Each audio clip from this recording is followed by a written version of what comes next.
Deserted by their safari, lost in the trackless jungles of South Central Africa, Major Burton Ashley, Jeanette Burton, Terence O'Rourke, and Dr. Wong Tai, the 4 remaining members of the Burton Ashley expedition, go into camp in a little clearing. Tarzan and Darno, on the trail of Arab slave traders, are passing near the Burton Ashley camp. The angry roars of a nearby lion and a panther convince the ape man that the beasts are stalking human prey. Carrying Darno, he takes to the trees and heads swiftly in the direction of the sound. O'Rourke, in following the footprints of a strange half-human creature, is treed by a lion and attacked in the tree by a savage, snarling leopard. With a shot from his rifle, he wounds the leopard, but is thrown to the ground as the brute falls from the tree. He lies stunned and confused in the jungle path. As the lion is about to spring upon him, Tarzan and Darno, descending swiftly through the branches, land on the trail. Darno drops from the ape-man's shoulder and kills the leopard with a bullet from his rifle. As the crouching lion hurls himself toward the half-conscious Irishman, Tarzan leaps forward with a challenging cry of the bull ape. Friga! Friga! As the lion charges, the ape-man steps nimbly aside. Before the brute can turn and gather himself for a second charge, Tarzan leaps upon his back, his feet locked beneath the tawny belly.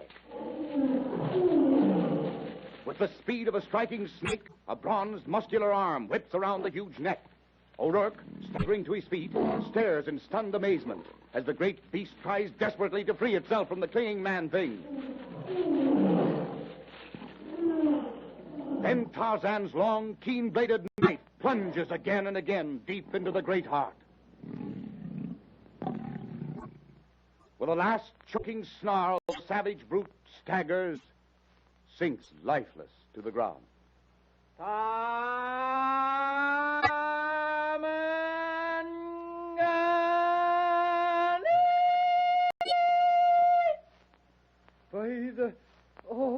By the great saints of the old sod. Bravo, Tarzan. Encore une fois, you have done the impossible. Sheeta, the leopard? He's dead, mon ami. As dead as that lion. Faith, man, who are ye? What sort of man are ye that kills lions with your bare hands? I am Tarzan of the Apes. Tarzan of the apes? Mais you are not, monsieur? No, I was only knocked dizzy when that panther and me hit the ground together, but did I hear right? Did this gentleman say Tarzan of the Apes? He did, my friend. And I am Paul Darno, lieutenant in the Navy of France. By golly, it's unbelievable. If I hadn't seen it with my own 2 eyes, Oh, sure, and excuse me, gentlemen. I'm still a bit dizzy from my fall. My name's Terence O'Rourke. He brought you out here in the jungle so far from your camp, alone. I was following a trail when that big devil he killed put me up a tree, and the panther knocked me out of it again. Mais, Monsieur O'Rourke, you had a rifle. Why did you not shoot the leopard? Yes, and I did. But I only wounded him. He jumped, knocked me gun one way and me the other. If it hadn't been for you, Tarzan of the Apes, Teddy O'Rourke could be playing a harp for the devil this night. I'm thanking ye. Forget it. Where is your safari? The Black Spalpeens. They deserted 2 weeks ago and left the 4 of us to find our way out of the jungle as best we could. 4 of you? Major Ashley, Miss Burton, Dr. Wong Tai, a heathen Chinese, and myself. Miss Burton? There is then a woman in your party? There is. The jungle is no place for a woman. And we all could see that. But she wouldn't hear of it. She's got a mind of her own, as you'll learn when you meet her. Now, if we're to make camp before dark, we'd better start. Right. Come on, Darno. The trail I was following, Tarzan. I'd like for you to have a look at that. The sun dips behind the western hills, turning the azure sky to a deep velvety blue as the 3 men vanish in the serried ranks of giant trees. In the little clearing, the great forest rising in ramparts of green above them, Major Ashley, Jeanette, and Dr. Wong are anxiously awaiting the return of O'Rourke. Stop worrying about Terry, Jeanette. He's certainly capable of looking after himself. Oh, but he said he'd be back before dark. And those shots we heard. There were 2 shots, Uncle Jim. When he left, Terry said that he'd fire twice if he needed help. But they were too far apart to have been a signal. If I am not mistaken, Major, those shots we heard were not fired from the same rifle. Strange. That's the impression I received, Wong. Then that hideous creature I saw must have been armed. But certainly not with a modern sporting rifle, my dear. Oh, if he found that Terry was following him. Oh, Uncle Jim, Terry may be lying out there in the jungle wounded or dead. We must look for him. Terry is as jungle-wise as any man I know, Janet. He's not going to let himself be shot by a native. Don't worry. He'll show up presently. It is coming night, my child. In a few minutes it will be dark. 5 paces beyond the circle of firelight, and... you hear that? The jungle beasts prowl and hunt at night. However, if by chance anything has happened to O'Rourke, he cannot be left there alone. I shall find him. But can't we all go? It will minimize the danger that... Oh, the gun! Oh, thank heaven. There he is now. Terry! Terry! Are you all right? All right, you go, sir. Why, there are 2 men with him. Look, Uncle Jim. That tall man with Terry. He's wearing a leopard skin garment. And carrying a bow and arrow and a rope. Great Scott, Wong. What a marvelous specimen of manhood. Amazing. Faith, and by the looks of your faces, you were expecting to see Terry O'Rourke's ghost. Oh, Terry. We heard the shots and you're not wounded. Oh, if you can call a dirty bump on the head a wound. Oh, I'm all right. But if it hadn't been for this gentleman, Acushla, Terry O'Rourke would be worse than wounded. Let me present Lieutenant Darnot of the French Navy and Tarzan of the Apes. Miss Burton, Major Ashley, and Dr. Wong Tai, gentlemen. How do you do? A most surprising occurrence, gentlemen. O'Rourke trails a savage and returns with 2 white men. How did you accomplish it, Terry? Oh, by golly, I ain't sure myself yet. I was following that fellow Jeanette saw when a lion put me up a tree. A minute later, I fell out of it with a leopard around my neck. Then these 2 gentlemen dropped down out of the sky. The lieutenant shot the leopard. Tarzan killed the lion with a knife. Killed a lion with a knife? I said with a knife.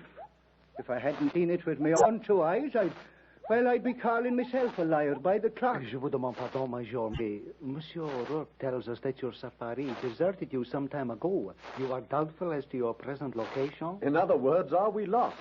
Frankly, Lieutenant, we are. Our instruments, compasses, etc., along with practically all of our food supplies, are in the Kilindini River. 2 weeks ago, we attempted to cross while the river was in flood. And your carriers? Why did they leave you? Ah, them Blackhaven. It was something about a taboo. It was probably because of our intention to enter country which was taboo to the natives. You lost your equipment before you entered this country? Yes.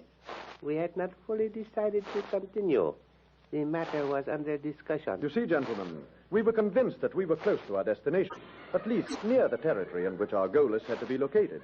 We didn't wish to turn back without making an attempt to ascertain if our maps and information were correct. Oh, where were you going? What were you looking for? A place known as the City of Tohr. La Cité of Tohr. I have never heard of it. Have you, Tarzan? No. You say you had maps of the region, Major? Yes, but they were lost along with our outfit. You know Africa, the jungle well, Mr. Tarzan? Tarzan, is he not? Yes, I know the jungle fairly well. Oh, then you can tell us where we are. You are at least 3 weeks' hard travel from the nearest point of civilization, white men. 3 weeks, eh? And 3 or 4 days from the closest native village. Even that'll be too far for the supplies we still have. Which direction had you been traveling, Major Ashley? West, hoping to strike a river that would take us to Lake Tanganyika. Tanganyika is a long way from here, northwest. You'd better go with us. We're headed in an opposite direction, but you'll reach a native village in 3 or 4 days. We'll accept your offer, Tarzan, of course, and thanks. Your timely arrival has certainly relieved the situation. Your safari is camped near here? We have no safari. You mean, Tarzan, you are traveling alone through this wilderness? Just you 2? Yes. But where do you camp to protect yourselves from the animals? Where do you get your food? The animals don't annoy us, Miss Burton. Then, gentlemen, you'll remain with us. Or rather, we shall join you and place ourselves in your hands. You will accept the leadership of our little party, Tarzan? Yes. Well, that's a relief. Now, Terry, if you'll put some more wood on the fire, I'll see what I can find in this stuff for our supper. Sure, Acushla. I'll have the fire going just in a minute. Listen. That strange cry again. Oh, it makes my flesh creep. sounds so threatening. That is the second time today, Tarzan, we have heard it. What do you make of it, mon ami? Nothing. As I told you this afternoon, I've never heard it before today. Them footprints I showed ye, the ones I followed out there in the jungle, half human, with two great talons instead of claws, but I never caught sight of the spalpeen that made them. Good heavens. It sounds close. It was only a few minutes after we heard it this afternoon that I saw that awful face watching. Behind you, Tarzan, at the edge of the clearing. Oh, Uncle Jim. What an awful-looking creature. The men about the fire leaped to their feet and turned to the spot indicated by Jeanette. Advancing into the circle of firelight, slowly, cautiously, is a monstrous being, its skin a bright saffron. The repulsive creature's thickly muscled body, naked except for a loincloth made from the hide of some animal, is as devoid of hair as a slab of marble. Its feet terminate in two strong talon-like claws. Small, red, wicked eyes, fixed gloatingly upon Jeanette, glitter evilly from beneath a low, flattened cranium. The great protruding jaw, with its wide mouth and thick, slavering lips, is thrust savagely forward. In its left hand, the awesome creature carries a twisted cudgel. In its right, a heavy copper-bladed spear. As the men about the fire leap to their feet, the yellow-skinned creature pauses, stares savagely at Tarzan, who steps to meet it.